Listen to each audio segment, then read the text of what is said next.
आज का टॉपिक है अपना फैक्टर। फैक्टर में सबसे पहला टर्म हम लोग समझेंगे फिजिकल क्वांटिटी। फिजिकल क्वांटिटी क्या है, फिजिकल क्वांटिटी को कैसे डिफाइन करते हैं, यह बताने के लिए मैं फिजिकल क्वांटिटी का कुछ एग्जाम्पल ले लेता हूँ। मान लीजिए यहाँ पे लिखा हो मास और यह दे दे 2 kg। डिस्टेंस लिखा हो कहीं पे और बता दे 5 मीटर। टाइम लिखा हो दिस इज 3 सेकेंड। फोर्स लिखा हो 4 न्यूटन। यहाँ जो चारों क्वांटिटी मैंने मेंशन किया, यह चारों कहलाएगा फिजिकल क्वांटिटी। इस चारों के अलावा और भी ढेर सारा फिजिकल क्वांटिटी है। वर्क है, पावर है, एनर्जी है, linear momentum, angular momentum, linear velocity, angular velocity, speed, acceleration, ढेर सारा फिजिकल क्वांटिटी है। तो फिलहाल इस चारों को यदि मैं फिजिकल क्वांटिटी बोल रहा हूँ तो इसे फिजिकल क्वांटिटी बोलने का कारण क्या है, तो आप देखेंगे तो हर एक फिजिकल क्वांटिटी का कुछ ना कुछ मैग्नीट्यूड है। मैग्नीट्यूड मीन्स उसका अमाउंट, उसकी क्वांटिटी। मास का मैग्नीट्यूड 2 है, डिस्टेंस का मैग्नीट्यूड 5, टाइम का मैग्नीट्यूड 3 और फोर्स का मैग्नीट्यूड 4 है। फिजिकल क्वांटिटी का यह जो मैग्नीट्यूड आपको दिख रहा है, यह क्वांटिटी को मेजर करने पर पता चला। मास को मैंने वेइंग मशीन पे मेजर किया होगा, फिर पता चला होगा कि मास 2 kg है या 10 kg है। डिस्टेंस को स्केल के द्वारा या मीटर के द्वारा मेजर किया गया होगा। टाइम को हम लोग घड़ी से मेजर किए होंगे, फिर फोर्स को भी मेजर करने पे मैग्नीट्यूड 4 आया। तो हर एक फिजिकल क्वांटिटी के पास मैग्नीट्यूड है और मैग्नीट्यूड पता चल रहा है उस क्वांटिटी को मेजर करने पे। और दूसरा कि सबके साथ कुछ न कुछ ऐसा यूनिट है। मास का ऐसा यूनिट केजी, डिस्टेंस का ऐसा यूनिट मीटर, टाइम का ऐसा यूनिट सेकेंड और फोर्स का ऐसा यूनिट न्यूटन। इस दोनों बात को हम लोग एक साथ कंबाइन कर ले तो बोल सकते हैं कि जितना भी फिजिकल क्वांटिटी है सबको आप मेजर कर सकते हो। सबके पास मैग्नीट्यूड है और मैग्नीट्यूड पता चला मेजर करने पे, इसका मतलब सारे फिजिकल क्वांटिटी को मेजर किया जा सकता है। और जनरली सबके पास कुछ ना कुछ एसआई यूनिट होगा। यही चीज़ आपका यहाँ पे डिफिनीशन में लिखा हुआ है फिजिकल क्वांटिटी के। The quantity which can be measured and generally have some SI unit are called physical quantities. अब रही बात कि generally have some SI unit लिखने का मतलब कि हमेशा फिजिकल क्वांटिटी के पास एसआई यूनिट हो, यह जरूरी नहीं है। क्लास 10th में बच्चा एक फिजिकल क्वांटिटी पढ़ता है, refractive index of the medium, जिसे हम म्यू से डिनोट करते हैं। और यह रिफ्रैक्टिव इंडेक्स डिफाइंड होता है speed of light in air divided by speed of light in medium. Light का एयर में स्पीड डिवाइडेड बाय लाइट का मीडियम में स्पीड। एयर में कुछ और स्पीड होगा, मीडियम में स्पीड एयर के रिस्पेक्ट में कम होगा, लेकिन ऊपर भी स्पीड है और नीचे भी स्पीड है। तो ऊपर का जो भी वैल्यू होगा वह मीटर पर सेकेंड में, और नीचे का भी वैल्यू मीटर पर सेकेंड में। मीटर पर सेकेंड से मीटर पर सेकेंड कैंसिल हो जाएगा। इस रिफ्रैक्टिव इंडेक्स का मैग्नीट्यूड तो आएगा लेकिन ऐसा यूनिट नहीं आएगा। एक और फिजिकल क्वांटिटी स्ट्रेन होता है, क्लास 11th फिजिक्स में पढ़ना है, फिजिक्स पार्ट 2 में। यह डिफाइंड होता है change in length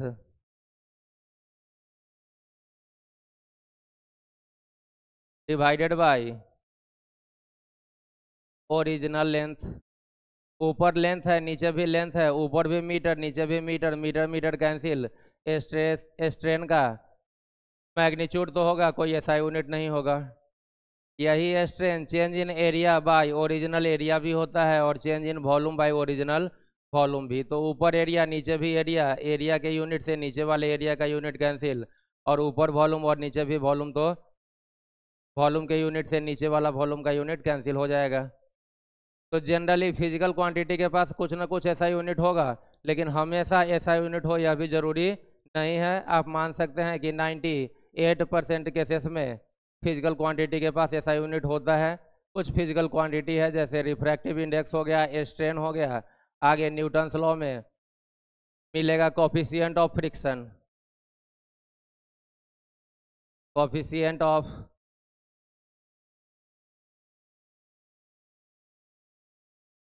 friction. Class 12 electrostatics में मिलेगा रिलेटिव परमिटिविटी।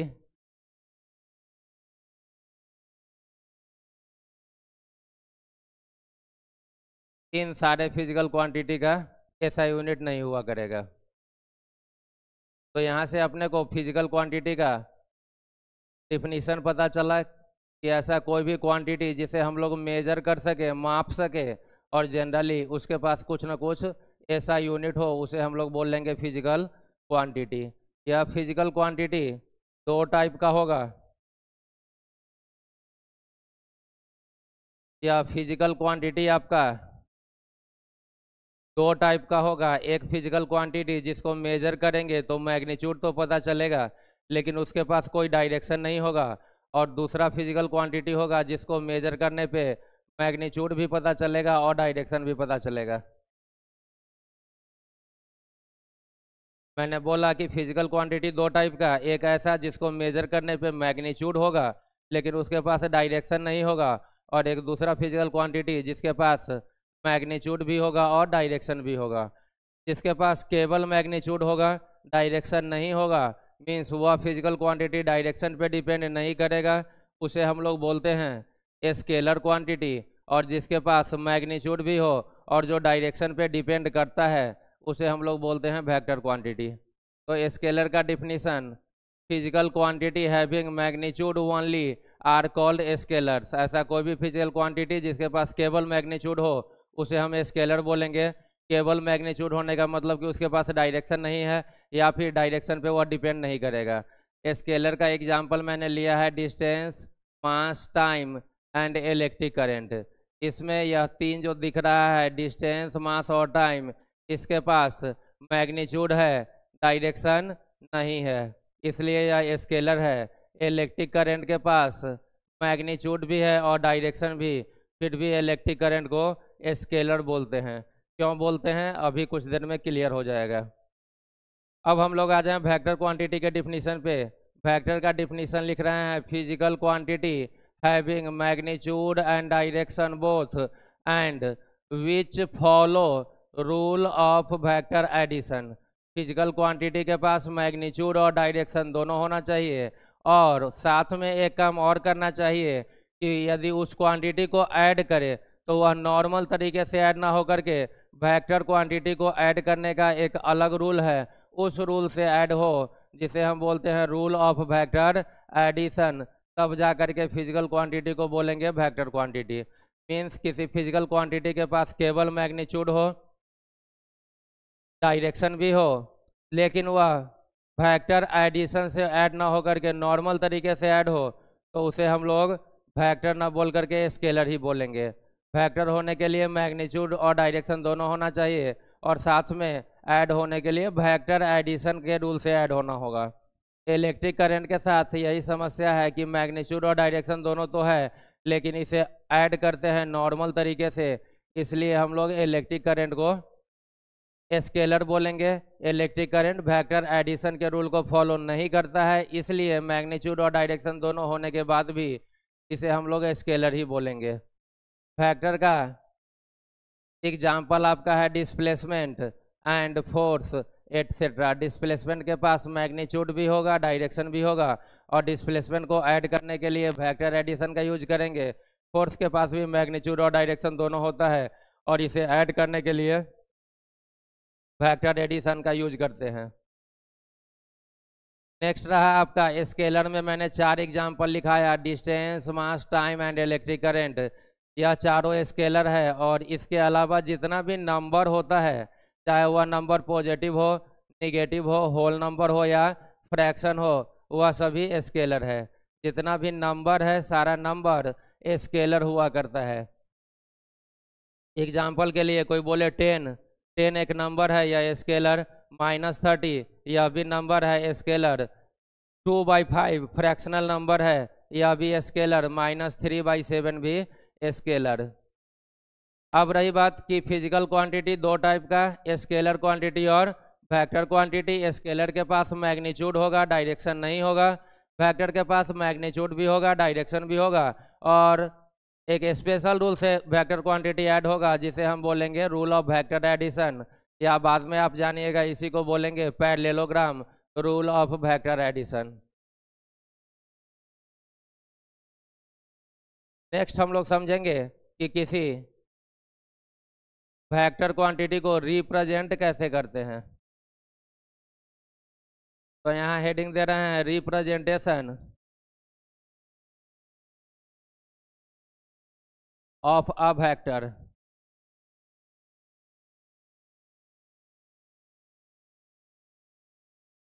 जब हम लोग मैथमेटिक्स में किसी इक्वेशन को सॉल्व करते हैं तो इक्वेशन सॉल्व करने पे अपना वैल्यू आता है x=5। अभी आपको बताया कि कोई भी नंबर स्केलर है तो 5 एक नंबर यह स्केलर, और यह 5 इक्वल है x के, तो x भी स्केलर हो जाएगा।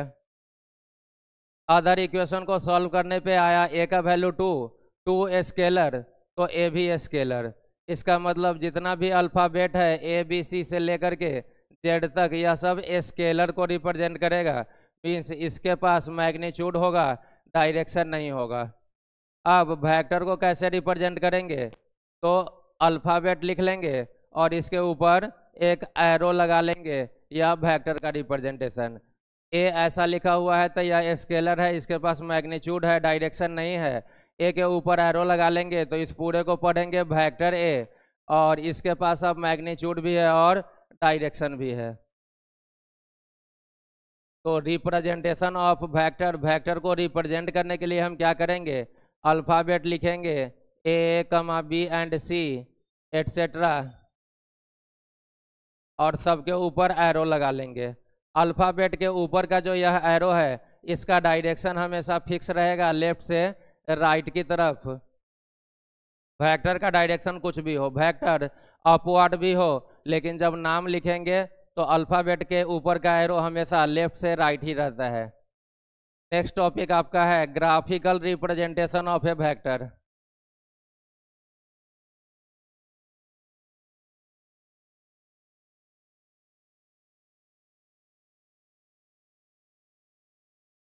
Graphical representation of a vector.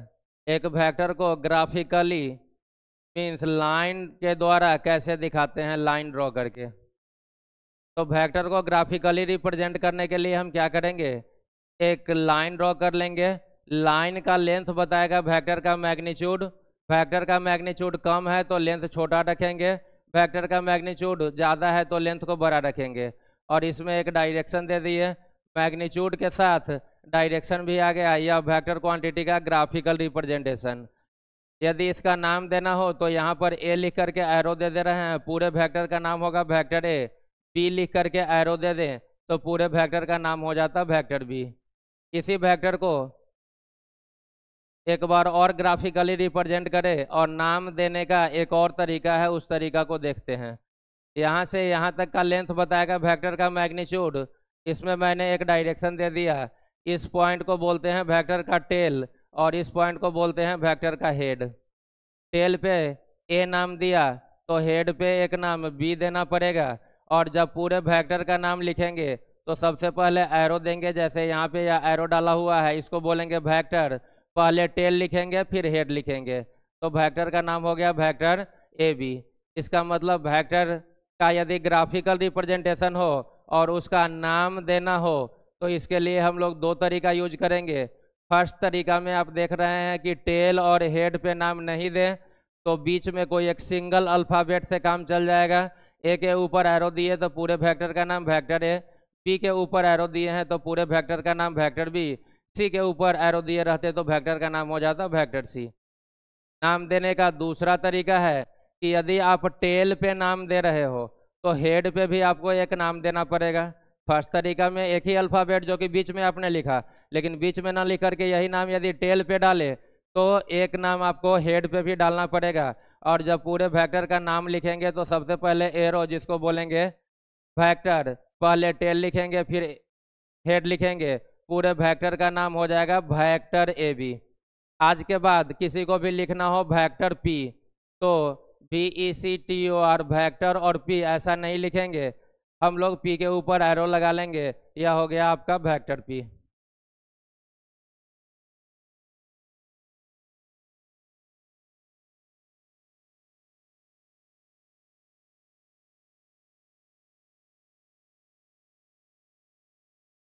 Next topic अपने को जानना है कि कोई भी एक वेक्टर ए दिया हुआ है, इसका मैग्नीट्यूड लिख लिया 2 मीटर और इस वेक्टर ए का डायरेक्शन है राइट की तरफ। यह वेक्टर गिवन होगा और आपको बोला जाएगा कि इस वेक्टर को देख करके आप ड्रॉ कीजिए 3 वेक्टर ए। इस 3 वेक्टर ए का मीनिंग होगा वेक्टर ए के मैग्नीट्यूड का 3 टाइम्स।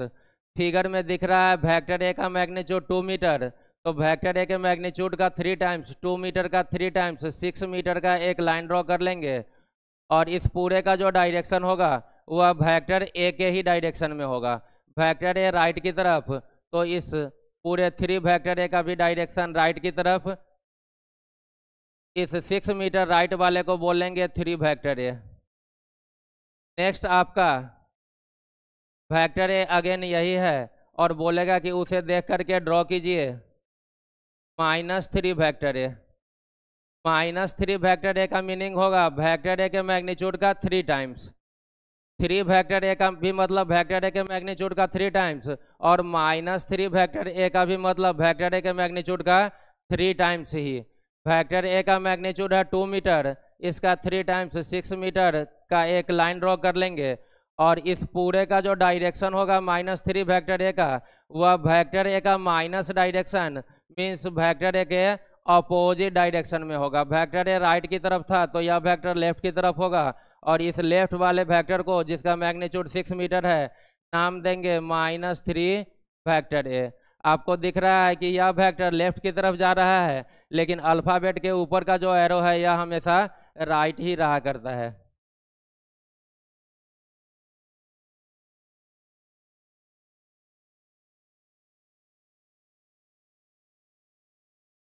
नेक्स्ट टॉपिक अपने को जानना है कि यदि किसी भी वेक्टर का मैग्नीट्यूड लिखना हो,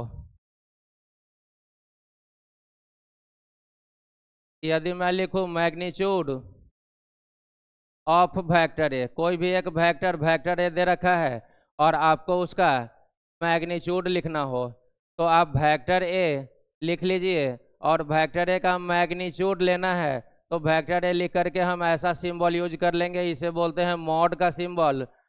पूरा RHS को पढ़ेंगे mod of vector A. Magnitude of vector A को लिखा जाएगा वेक्टर ए का मॉड, मीन्स मैग्नीट्यूड के लिए ही यह मॉड का सिंबल यूज हुआ है। किसी भी वेक्टर का मैग्नीट्यूड जो होता है वह होता है स्केलर क्वांटिटी। किसी भी वेक्टर का मैग्नीट्यूड यदि बोले तो वह स्केलर क्वांटिटी। यहाँ पे देखिए एक वेक्टर है वेक्टर ए, यदि इसका मैग्नीट्यूड की बात करें तो 2 मीटर। यदि हम 2 मीटर बोल रहे हैं तो यहाँ से केवल मैग्नीट्यूड पता चल रहा है, यह 2 मीटर स्केलर होगा। लेकिन यदि कोई बोले 2 मीटर टुवार्ड्स राइट तो मैग्नीट्यूड के साथ डायरेक्शन भी बता रहा है। 2 मीटर टुवार्ड्स राइट को हम लोग वेक्टर बोलेंगे। केवल 2 मीटर बोला जाए, 5 मीटर बोला जाए, 10 न्यूटन बोला जाए, डायरेक्शन नहीं बताएं केवल मैग्नीट्यूड बताएं तो वह स्केलर होगा।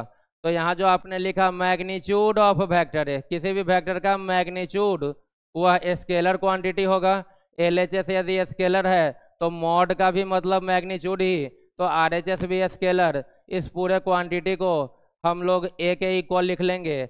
आज के बाद याद रखेंगे कि कभी भी कोई वेक्टर हो और उसके साथ मॉड लगा हो तो मन ही मन मॉड के साइन से वेक्टर का साइन कैंसिल। यहाँ A लिखा है तो A लिख लेंगे, B लिखा रहता तो B लिख लेते, C लिखा रहता तो C लिख लेते। एग्जाम्पल के लिए यदि D हो और इसके ऊपर एरो हो और इसका मॉड ले ले तो इस पूरे को पढ़ेंगे मॉड ऑफ वेक्टर D और यह पूरा क्वांटिटी स्केलर और यह डी के इक्वल हो जाएगा।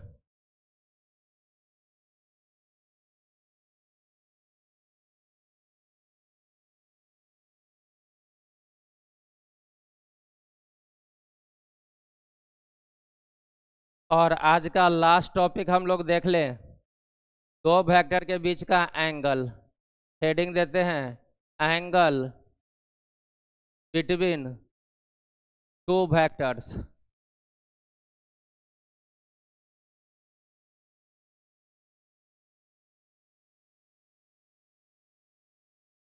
दो वेक्टर के बीच का हम लोग एंगल कैसे लेते हैं यह देखना है।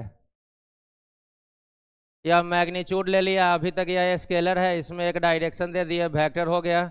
पूरे वेक्टर का नाम हम लोग ले लेते हैं वेक्टर ए। यहाँ पर एक दूसरा वेक्टर नाम वेक्टर बी, दोनों के बीच का एंगल थीटा। इस पॉइंट पे वेक्टर ए का टेल है, वेक्टर बी का भी टेल है, मीन्स दोनों वेक्टर के का टेल से टेल मिल रहा है, एंगल थीटा दिया, तो यह एंगल सही दिया है। नेक्स्ट फिगर में हम देखते हैं, यहाँ पर एक वेक्टर वेक्टर ए, दूसरा वेक्टर वेक्टर बी, दोनों के बीच का एंगल थीटा। यहाँ पर दोनों का हेड मिल रहा है तो यह एंगल भी सही है।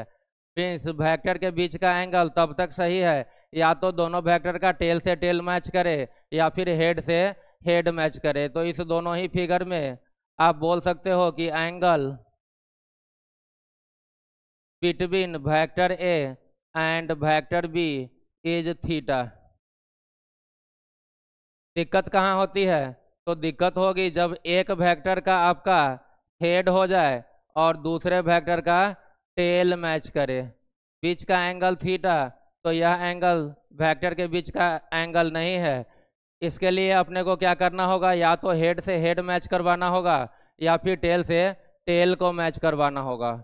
इसके लिए मैं क्या कर रहा हूँ कि वेक्टर ए का जो लेंथ है इतना ही लेंथ हम लोग आगे ड्रॉ कर ले, और जो डायरेक्शन वेक्टर ए का वही डायरेक्शन इसका भी दे दीजिए। इसका लेंथ यदि 5 मीटर तो आगे भी 5 मीटर, या वेक्टर ए लेफ्ट तो यह पूरा भी लेफ्ट की तरफ। इसका और इसका दोनों का मैग्नीट्यूड सेम और डायरेक्शन भी सेम, दोनों वेक्टर भी सेम हो गया। इस वेक्टर का नाम अब आप वेक्टर ए बोल ले सकते हो। इस वाले वेक्टर ए का इस पॉइंट पे टेल, वेक्टर बी का भी यहाँ पे टेल, टेल से टेल हम लोग यह एंगल चेक कर लेंगे। आप जानते हैं कि किसी भी स्ट्रेट लाइन के आइदर साइड, ऊपर भी और नीचे भी, यह टोटल एंगल होता है 180, ऊपर भी 180 और नीचे भी 180। और यदि यहाँ से यहाँ तक का यह एंगल थीटा हो जाए तो रिमेनिंग एंगल आपका हो जाएगा total minus this smaller angle, means 180 degree minus theta. यही चीज़ आपको फिगर में दिख रहा है। इस लाइन को आपने आगे बढ़ाया तो यहाँ से यहाँ टोटल 180 और यहाँ से यहाँ तक थीटा है, तो यह रिमेनिंग एंगल हो जाएगा 180 डिग्री माइनस थीटा। मीन्स इस फिगर के लिए वेक्टर ए और वेक्टर बी के बीच का एंगल थीटा ना होकर के 180 डिग्री माइनस थीटा हो जाएगा। तो यहाँ मैं लिखता हूँ angle between vector A and vector B is 180 degree minus theta.